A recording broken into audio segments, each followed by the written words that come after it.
Hi, good morning friends. എല്ലാവർക്കും നമസ്കാരം. നമുക്കറിയാം, പാകിസ്ഥാനെ ഇന്ന് ഏറ്റവും കൂടുതൽ സപ്പോർട്ട് ചെയ്യുന്ന ഒരു രാജ്യമാണ് ടർക്കി. ചൈന അവരുടെ ഗോഡ് ഫാദർ എന്ന് നമുക്ക് പറയാം. പാകിസ്ഥാന്റെ ഗോഡ് ഫാദറാണ് ചൈന. കാരണം പാകിസ്ഥാന്റെ നമ്മൾ നേരത്തെ സംസാരിച്ചാണ്, മിലിറ്ററി ആവശ്യങ്ങളുടെ 80%-ലേറെയും ചൈനയിൽ നിന്നാണ് അവർ പ്രൊക്യൂർ ചെയ്യുന്നത്. പിന്നെ അവർക്ക് ഏറ്റവും പ്രധാനപ്പെട്ട ഒരു രാജ്യം ടർക്കിയാണ് കൂടുതൽ ആയുധങ്ങൾ നൽകുന്നത്, പ്രത്യേകിച്ച് ഡ്രോൺസ്, മിസൈൽസ് ഇതുപോലുള്ള ആയുധങ്ങൾ. പിന്നെ അസർബൈജാൻ എന്ന് പറയുന്ന ഒരു രാജ്യം പാകിസ്ഥാനൊപ്പം നിൽക്കുന്ന, ശക്തമായിട്ട് ഇപ്പോൾ കൂടെ നിൽക്കുന്ന ഒരു രാജ്യമാണ്. കാരണം ടർക്കിയും അസർബൈജാനും തമ്മിൽ നല്ല റിലേഷൻസ് ആണ്. അപ്പോൾ അവരുടെ കോമൺ എനിമിയാണ് അർമീനിയ എന്ന് പറയുന്ന രാജ്യം. പക്ഷേ അർമീനിയയെ ഏറ്റവും കൂടുതൽ സപ്പോർട്ട് ചെയ്യുന്ന ഒരു രാജ്യം ഇന്ത്യയാണ്. അസർബൈജാനും അർമീനിയയും തമ്മിൽ പ്രശ്നങ്ങൾ നിൽക്കുന്നുണ്ട്. അവർ ദീർഘകാലമായിട്ട് ഇന്ത്യ പാകിസ്ഥാൻ പോലെ തന്നുള്ള റിലേഷൻസാണ് അർമീനിയയും അസർബൈജാനും തമ്മിൽ. പല സമയത്ത് യുദ്ധങ്ങൾ ഉണ്ടായിട്ടുണ്ട്. അപ്പോൾ അസർബൈജാനെ സപ്പോർട്ട് ചെയ്യുന്നത് പാകിസ്ഥാനും ടർക്കിയും ഒക്കെ ആയതുകൊണ്ട് അർമീനിയയെ സപ്പോർട്ട് ചെയ്യുന്നത് ഇന്ത്യയാണ്. അർമീനിയയുടെ ഏറ്റവും വലിയൊരു ആയുധ വെപ്പൺ ആയുധങ്ങൾ കൊടുക്കുന്ന രാജ്യമായിട്ട് ഇന്ത്യ മാറിയിട്ടുണ്ട്. ഇന്ത്യ തുടർച്ചയായിട്ട് അർമീനിയയെ ആയുധവൽക്കരിക്കുന്നു എന്നുള്ള ഒരു കാര്യമാണ് നമ്മൾ ഈ ടോപ്പിക്കിലൂടെ സംസാരിക്കുന്നതാണ്. അതുപോലെ പിനാക്ക, ആകാശ്, ഹവിറ്റ്സേഴ്സ് ഇതൊക്കെ കൊടുത്ത് അർമീനിയയെ നമ്മൾ ആയുധവൽക്കരിക്കുന്നുണ്ട്. ഇന്ത്യ ഏറ്റവും പ്രധാനമായി ശ്രദ്ധിക്കേണ്ട ഒരു കാര്യം കൂടാണത് എന്ന് പറഞ്ഞാൽ. കാരണം നമ്മുടെ ശത്രു രാജ്യം രാജ്യങ്ങൾ എന്ന് പറയുന്ന ടർക്കി ആയാലും പാകിസ്ഥാനായാലും ഈവൻ ചൈന ആയാലും ഇപ്പോൾ അസർബൈജാൻ ആയാലും ശരി, നമ്മൾ ചെയ്യേണ്ടത് ഇപ്പം പാകിസ്ഥാനെ ഈ പറഞ്ഞ രാജ്യങ്ങളൊക്കെ തന്നെ സഹായിക്കുമ്പോൾ ആ രാജ്യങ്ങളുടെയൊക്കെ ശത്രു രാജ്യങ്ങൾ അയൽവക്കത്തുണ്ടെങ്കിൽ നമ്മൾ ആ രാജ്യങ്ങളുമായിട്ട് കൂടുതൽ ബന്ധം ദൃഢമാക്കിയിട്ട് അവരെ ആയുധവൽക്കരിക്കുക എന്നുള്ളതാണ് ഇന്ത്യ ചെയ്യേണ്ട ഒരു പ്രധാനപ്പെട്ട നയപരിപാടി എന്ന് പറയുന്നത്. അത് ഇന്ത്യ ചെയ്യുന്നുണ്ട് അതല്ല. അപ്പം അതിന് നമുക്ക് സാധ്യമാകണമെങ്കിൽ നമ്മുടെ ആയുധ ഉൽപാദന രംഗം ശക്തമായിട്ട് വളർന്നു വരികയും നമ്മൾ ആഭ്യന്തരമായിട്ട് അല്ലെങ്കിൽ നമുക്ക് സെൽഫ് റിലയൻ്റ് ആവുക എന്നൊക്കെ നമ്മൾ പറയും. അതിനകത്ത് നമുക്ക് സ്വയം പര്യാപ്തത കൈവരിക്കുന്ന ഒരു അവസ്ഥയിലേക്ക് വന്നു കഴിഞ്ഞാൽ മാത്രമേ നമുക്ക് സാധിക്കത്തുള്ളൂ. ഇപ്പം നമ്മൾ മറ്റു രാജ്യങ്ങൾ അത് ഇന്ത്യ ഏകദേശം ആ ട്രാക്കിലായി കഴിഞ്ഞു. കാരണം ഇപ്പോൾ ഇന്ത്യ ആയുധം വിൽക്കുന്ന ഒരു രാജ്യമായി മാറിക്കഴിഞ്ഞു ഏകദേശം എന്ന് പറഞ്ഞാൽ. ഇപ്പം നമ്മൾ അമേരിക്ക, റഷ്യ, ഫ്രാൻസ്, ഇസ്രായേൽ ഇതുപോലുള്ള രാജ്യങ്ങളിൽ നിന്നൊക്കെ ആയുധങ്ങൾ മേടിക്കുമ്പോൾ നമുക്ക് ആ ആയുധങ്ങൾ മറ്റു രാജ്യങ്ങൾക്ക് നമുക്ക് നൽകാൻ സാധിക്കത്തില്ല. അപ്പം നമുക്ക് ഒത്തിരി പരിമിതികളും അല്ലെങ്കിൽ പ്രതികൂലമായിട്ടുള്ള അവസ്ഥകളൊക്കെ നിലനിൽക്കുന്നുണ്ട്. പക്ഷെ നമ്മൾ ആയുധങ്ങൾ നിർമ്മിക്കുകയും ആയുധങ്ങൾ കയറ്റുമതി ചെയ്യുകയും ചെയ്യുന്ന രാജ്യമായി മാറിയതോടുകൂടി അല്ലെങ്കിൽ മാറുന്നതോടുകൂടി നമുക്ക് ഈ ഒരു geo political balance of power നമുക്ക് മെയിൻറ്റെയിൻ ചെയ്യാൻ സാധിക്കും. ഇപ്പോൾ ഇക്കാര്യത്തിൽ തന്നെ അസർബൈജാൻ പാകിസ്ഥാനെ സപ്പോർട്ട് ചെയ്യുമ്പോൾ അസർബൈജാൻ്റെ ശത്രു രാജ്യമായിട്ടുള്ള അർമീനിയ നമുക്ക് ഈ പറഞ്ഞ രീതിയിൽ ഇപ്പം നമ്മളുടെ രാജ്യത്ത് ഉൽപ്പാദിപ്പിക്കുന്ന പല പ്രധാനപ്പെട്ട അത്യാധുനികമായിട്ടുള്ള മിസൈലുകളോ ഡ്രോണുകളോ അല്ലെങ്കിൽ പിന്നെ അതുപോലുള്ള മിലിറ്ററി എക്യുപ്മെൻറ്റ്സ്, വെപ്പൺസ് നമുക്ക് അർമീനിയക്ക് കൊടുത്ത് നമുക്ക് ബാലൻസ് ഓഫ് പവർ നമുക്ക് മെയിൻറ്റെയിൻ ചെയ്യാൻ സാധിക്കും. പക്ഷെ നമ്മൾ അങ്ങനെ ഒരു രാജ്യമല്ല എങ്കിൽ, നമുക്ക് ഉൽപ്പാദനശേഷി ഇല്ലാത്തൊരു രാജ്യമാണെങ്കിൽ നമുക്കതിന് സാധിക്കത്തില്ല. ഇപ്പോൾ അമേരിക്ക പോലുള്ള രാജ്യങ്ങൾ അല്ലെങ്കിൽ റഷ്യ പോലുള്ള രാജ്യങ്ങൾ, ഈവൻ ചൈന പോലുള്ള രാജ്യങ്ങളൊക്കെ തന്നെ അവരുടെ ലോകത്ത് നമ്മൾ കണ്ടുവരുന്നൊരു സംവിധാനം അങ്ങനെയാണല്ലോ. രാജ്യത്തിൻ്റെ ശക്തി എങ്ങനെയാണ് നമ്മൾ പ്രകടിപ്പിക്കുന്നത് അല്ലെങ്കിൽ വെളിവാക്കുന്നത് വെച്ച് കഴിഞ്ഞാൽ ഇതേ രീതിയിലാണ്. ഈ ഒരു മേഖലയിൽ മാത്രമേ നമുക്ക് സാധിക്കത്തുള്ളൂ. പിന്നെ സാമ്പത്തികമായിട്ടുള്ള നമുക്ക് ഇപ്പം ചൈന ചെയ്യുന്നത് പോലെ. അപ്പോൾ ഇന്ത്യ തീർച്ചയായിട്ടും ഈ രണ്ട് മേഖലകളിൽ കൃത്യമായിട്ടുള്ള ശ്രദ്ധ ചെലുത്തുക. അത് ഇന്ത്യയുടെ നയങ്ങൾ മാറിയിട്ടുണ്ട് തീർച്ചയായിട്ടും. ഇപ്പോൾ ഉദാഹരണത്തിന് നമ്മൾ ഫിലിപ്പീൻസിന് ബ്രഹ്മോസ് കൊടുത്തു, വിയറ്റ്നാമിന് നമ്മൾ കൊടുക്കാനുള്ള ഏകദേശം ധാരണയിലൊക്കെ ആയി വരുന്നുണ്ട്. പിന്നെ മറ്റു രാജ്യങ്ങൾ, ഇന്തോനേഷ്യ പോലുള്ള രാജ്യങ്ങൾ ഇത് വാങ്ങിക്കാനുള്ള താല്പര്യങ്ങൾ പ്രകടിപ്പിക്കുന്നുണ്ട്. അപ്പോൾ ചൈനയിൽ നിന്നും പ്രശ്നങ്ങൾ നേരിടുന്ന രാജ്യങ്ങളാണ് ഇതെല്ലാം, വിയറ്റ്നാമും ഫിലിപ്പീൻസും ഒക്കെ തന്നെ. അപ്പോൾ അവിടെ നമുക്ക് ഈ ഒരു ബാലൻസ് ഓഫ് പവർ നമുക്ക് മെയിൻറ്റെയിൻ ചെയ്യാൻ സാധിക്കും. അത് നമുക്ക് സ്വന്തമായിട്ട് ആയുധ നിർമ്മാണ ശേഷി ഉള്ളതുകൊണ്ടാണ് നമുക്ക് സാധിക്കുന്നത്. അപ്പോൾ ഇന്ത്യ പോലുള്ള രാജ്യം ഏറ്റവും കൂടുതൽ വളർത്തിയെടുക്കേണ്ട ഒരു മേഖലയാണ് നമ്മുടെ ഈ മിലിറ്ററി ഇൻഡസ്ട്രിയൽ കോംപ്ലക്സ് എന്ന് പറയുന്നത്. അപ്പോൾ അങ്ങനെയാണ് ലോകത്ത് അമേരിക്കയും റഷ്യ അല്ലെങ്കിൽ അതുപോലുള്ള രാജ്യങ്ങളൊക്കെ തന്നെ അവരുടെ പിന്നെ സ്വാധീനവും അല്ലെങ്കിൽ അധികാരമൊക്കെ നിലനിർത്തുന്നതും അല്ലെങ്കിൽ ഉറപ്പുവരുത്തുന്നതാണ്. അപ്പോൾ തീർച്ചയായിട്ടും ഇന്ത്യ ഈ രണ്ട് മേഖലകളിൽ ശ്രദ്ധിക്കുക. സാമ്പത്തികമായിട്ടുള്ള വളർച്ച കൈവരിക്കുന്നതോടുകൂടി നമുക്ക് മറ്റു രാജ്യങ്ങളെ സ്വാധീനിക്കാൻ സാധിക്കണം. അതുപോലെ തന്നെ ഈ ആയുധ വിൽപ്പനയുടെ കാര്യത്തിലും ഇതുപോലുള്ള ബാലൻസ് ഓഫ് പവർ നമുക്ക് മെയിൻറ്റെയിൻ ചെയ്യാൻ കഴിയണം. അപ്പോൾ ടർക്കി, അസർബൈജാനും പാകിസ്ഥാനും തമ്മിലൊരു ആക്സസ് അല്ലെങ്കിൽ ഒരു എന്താ പറയുക, ഒരു ഗ്രൂപ്പ് ഓഫ് പവറായിട്ട് ഒരു അലയൻസ് അവർ സ്ഥാപിച്ചെടുക്കുവാൻ വേണ്ടി ഇപ്പോൾ അടുത്തിടയ്ക്ക് അവർ തമ്മിൽ സംഭാഷണം നടക്കുകയും ചെയ്തു. അപ്പോൾ അത് ഇന്ത്യയുടെ നമ്മുടെ ഈ സൗത്ത് ഏഷ്യയിലുള്ള നമ്മുടെ താല്പര്യത്തെ, ഇൻട്രസ്റ്റിനെയൊക്കെ അത് കോംപ്രമൈസ്, ചലഞ്ച് ചെയ്യുന്ന, വെല്ലുവിളിക്കുന്ന രീതിയിലുള്ളൊരു പ്രവർത്തനമാണ്. കാരണം ടർക്കി അസർബൈജാനും പാകിസ്ഥാനും കൂടുതൽ സപ്പോർട്ടുകൾ നൽകുമ്പോൾ പാകിസ്ഥാനെ അറിയാമല്ലോ, ഇന്ത്യക്കെതിരെ ആക്രമണം നടത്തുവാൻ, ഏത് രീതിയിലുള്ള ആക്രമണം നടത്തുവാൻ. കാരണം ഈ ഓപ്പറേഷൻ സിന്ദൂറിൻ്റെ വെളിച്ചത്തിൽ പാകിസ്ഥാൻ നമുക്കെതിരെ പിന്നെ നടത്തിയ അറ്റാക്കിൽ അവർ ഉപയോഗിച്ച ഡ്രോണുകളും മിസൈലും ഒക്കെ തന്നെ ടർക്കിയുടെയൊക്കെ തന്നെയാണ് ഏറ്റവും കൂടുതലാണ്. അപ്പോൾ ആ ഒരു പ്രശ്നത്തെ നമുക്ക് പ്രതിരോധിക്കുവാൻ ഇത് സഹായിക്കും, ഇങ്ങനൊരു നയം സഹായിക്കും എന്നുള്ളത് നമ്മൾ മനസ്സിലാക്കുക.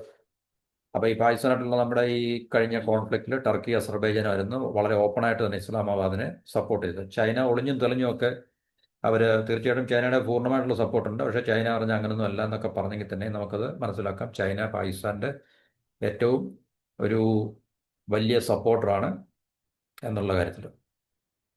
അപ്പോൾ ഇന്ത്യയുടെ ഈ അർമേനിയക്ക് ആയുധങ്ങൾ സ്ഥിരമായിട്ടും കൂടുതലായിട്ടും കൊടുക്കുന്നത് ഒരു ബാലൻസ് ഓഫ് പവറിൻ്റെ പ്രശ്നമാണ്. അപ്പോൾ ഈ അസർബൈജാനും ടർക്കിയായിട്ട് അർമേനിയ കുറേ കാലമായിട്ട് ടെൻഷൻസ് അല്ലെങ്കിൽ പ്രശ്നങ്ങൾ നിലനിൽക്കുന്നുണ്ട്. അസർബൈജാനും അർമേനിയയുമായിട്ട് ദീർഘകാലത്തെ ഹോസ്റ്റിലിറ്റി അല്ലെങ്കിൽ ശത്രു നിലനിൽക്കുന്നുണ്ട്. അവർ തമ്മിൽ കുറേ യുദ്ധങ്ങളും കഴിഞ്ഞിട്ടുണ്ട്, ഇന്ത്യ പാകിസ്ഥാൻ പോലെ തന്നെ. ഇപ്പോൾ 2020 മുതലാണ് ഇന്ത്യ അർമേനിയയുമായിട്ടുള്ള ഡിഫൻസ് റിലേഷൻസ് ഒക്കെ കൂടുതൽ ശക്തമാകുന്നത്. അപ്പോൾ ഇതിൻ്റെ പ്രധാന കാരണം അർമേനിയക്ക് നേരത്തെ ആയുധങ്ങൾ നൽകിക്കൊണ്ടിരുന്നത് റഷ്യയായിരുന്നു. അപ്പോൾ ഈ റഷ്യ 2020 ഒരു വാറിൽ, അതായത് അസർബൈജാനും അർമേനിയയും തമ്മിലുള്ള വാറിൽ അർമേനിയ പറയുന്നത്, അർമേനിയ റഷ്യ കുറ്റപ്പെടുത്തുന്നു പറഞ്ഞാൽ റഷ്യ കാര്യമായിട്ടുള്ള സപ്പോർട്ടൊന്നും അർമേനിയക്ക് നൽകിയില്ല. റഷ്യ ന്യൂട്രലായിട്ട് നിൽക്കുകയായിരുന്നു.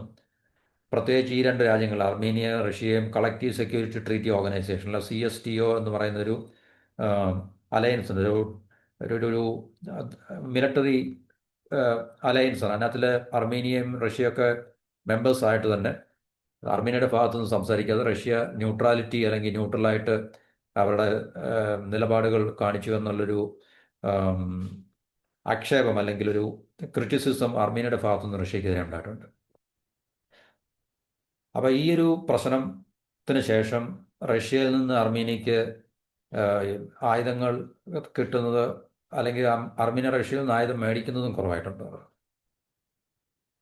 ഇന്ത്യക്ക് ടർക്കിയായിട്ട് അസർബൈജാനായിട്ട് നല്ല ബന്ധമല്ല, പക്ഷേ ഈ രണ്ട് രാജ്യങ്ങൾ പാകിസ്ഥാനായിട്ട് വളരെ ശക്തമായിട്ടുള്ള ബന്ധങ്ങൾ പുലർത്തുന്നുണ്ട്.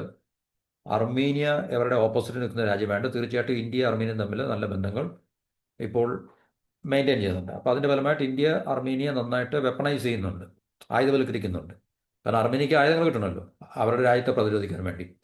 അപ്പോൾ തീർച്ചയായിട്ടും റഷ്യയായിരുന്നു നേരത്തെ അത് ചെയ്തുകൊണ്ടിരുന്നത്, പക്ഷേ റഷ്യയായിട്ട് അവരൊപ്പം ഇപ്പോൾ നല്ല ബന്ധത്തിലല്ല. അതുകൊണ്ട് ഇന്ത്യയെ അവർക്ക് ഡിപ്പെൻഡ് ചെയ്യാൻ പറ്റുന്ന ഒരു രാജ്യമായതുകൊണ്ട് ഇന്ത്യയെ ആശ്രയിക്കുകയും ഇന്ത്യ അവരെ കൂടുതൽ ഈ ഒരു മേഖലയിൽ സപ്പോർട്ട് ചെയ്യുകയും ചെയ്യുന്നുണ്ട്. ഈ റിപ്പോർട്ടുകളനുസരിച്ച് India Akash 1S surface to air missile അർമേനിയക്ക് 2022 നമ്മുടെ ധാരണയനുസരിച്ച് രണ്ടാമത്തെ സെക്കൻഡ് കൺസൈൻമെൻറ്റ് നമ്മളിപ്പോൾ അയക്കാൻ പോവുകയാണ്. അതിനോടൊപ്പം തന്നെ മറ്റ് പലതരത്തിലുള്ള ഹവിറ്റ്സർ ഗൺസ്, അതുപോലെ തന്നെ Pinaka multiple launch rocket system, ഇതെല്ലാം തന്നെ നമ്മൾ ഇതിനോടൊപ്പം തന്നെ അർമേനിയക്ക് കൊടുക്കാൻ വേണ്ടിയുള്ള ധാരണയായിട്ടുണ്ട്. ലാസ്റ്റ് നവംബറിൽ, അതായത് 2024 നവംബറിൽ ഫസ്റ്റ് കൺസൈൻമെൻറ്റ് നമ്മൾ അർമേനിയക്ക് കൊടുക്കുകയും ചെയ്തായിരുന്നു. അപ്പോൾ റിപ്പോർട്ടിനനുസരിച്ച് റഷ്യയായിരുന്നു അർമേനിയയുടെ ഏറ്റവും വലിയ വെപ്പൺസ് കൊടുത്തുകൊണ്ടിരിക്കുന്ന രാജ്യം എന്ന് പറഞ്ഞത്. അപ്പം മോസ്കോയിൽ നിന്നും ഈ പറഞ്ഞ ഈ യുക്രൈനും റഷ്യയും തമ്മിലുള്ള വാറ് നടക്കുമ്പോൾ അർമേനിയ കൂടുതൽ റഷ്യയെ സപ്പോർട്ട് ചെയ്തില്ല എന്നുള്ളൊരു കംപ്ലൈൻറ്റ് റഷ്യയുടെ ഭാഗത്തുനിന്നുണ്ട്. അപ്പോൾ അതിനുശേഷം അവർ തമ്മിലുള്ള റിലേഷൻസ് അല്പം മോശമായിട്ടുണ്ട്. അപ്പോൾ അന്ന് മുതലാണ് ഇന്ത്യ ഏറ്റവും കൂടുതൽ അർമേനിയയായിട്ട് ഈ പറഞ്ഞ അർമേനിയക്ക് ആംസ് കൂടുതൽ കൊടുക്കുന്നത്, നേരത്തെ കൊടുക്കുന്നുണ്ടായിരുന്നു പക്ഷേ കൂടുതൽ കൊടുക്കുന്ന ഒരു രാജ്യമായി മാറിയത്. അപ്പോൾ ഇത് നമ്മൾ ചെയ്യുന്നത് ഈ ഒരു പ്രശ്നം കണക്കിലെടുത്തുകൊണ്ട് മാത്രമാണ്. കാരണം ടർക്കിക്കും അസർബൈജാനും പാകിസ്ഥാനോടുള്ള മതിമറന്ന സ്നേഹവും ബന്ധവും കണക്കിലെടുത്തുകൊണ്ടാണ് നമ്മൾ അർമേനിയക്ക് കൂടുതൽ ആയുധങ്ങൾ കൊടുക്കാൻ നമ്മൾ എന്താണ് പറയുന്നത്, ഫോഴ്സ്ഡ് ആകുന്നത്, അല്ലെങ്കിൽ നമുക്ക് ആ ഒരു സമ്മർദ്ദം ഉണ്ടാകുന്നത്, അല്ലെങ്കിൽ നമ്മൾ ഈ കാണിക്കുന്ന പിന്നെ ജിയോ പൊളിറ്റിക്കൽ ഇൻട്രസ്റ്റ് എന്ന് പറഞ്ഞാൽ ബാലൻസ് ഓഫ് പവർ മെയിൻറ്റെയിൻ ചെയ്യാൻ വേണ്ടിയാണ്.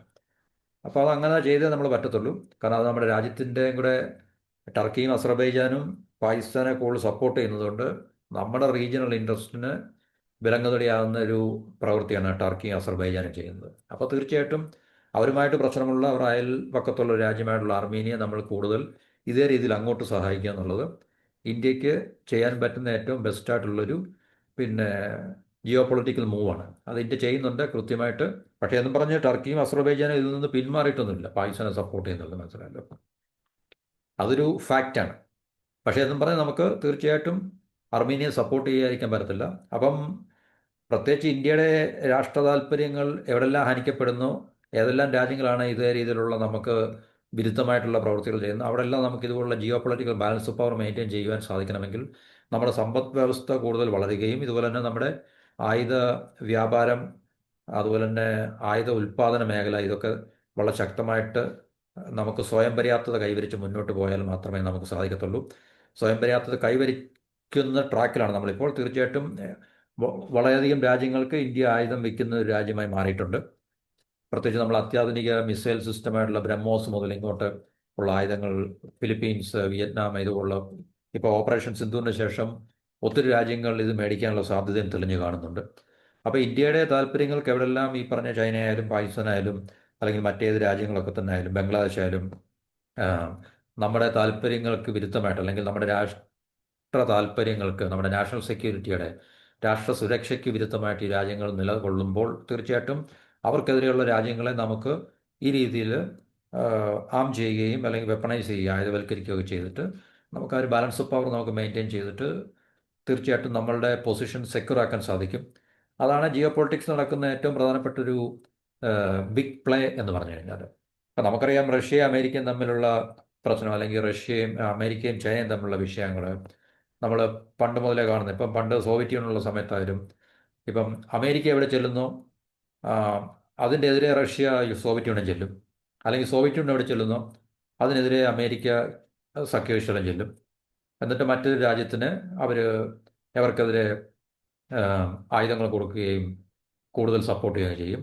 അപ്പോൾ അങ്ങനെയുള്ളൊരു geo political balance of power നമ്മൾ പണ്ട് മുതലേ കാണുന്നുണ്ട്. അപ്പോൾ തീർച്ചയായിട്ടും ഇന്ത്യക്കും വളർന്നു വരുന്നൊരു ശക്തി ആയതുകൊണ്ട്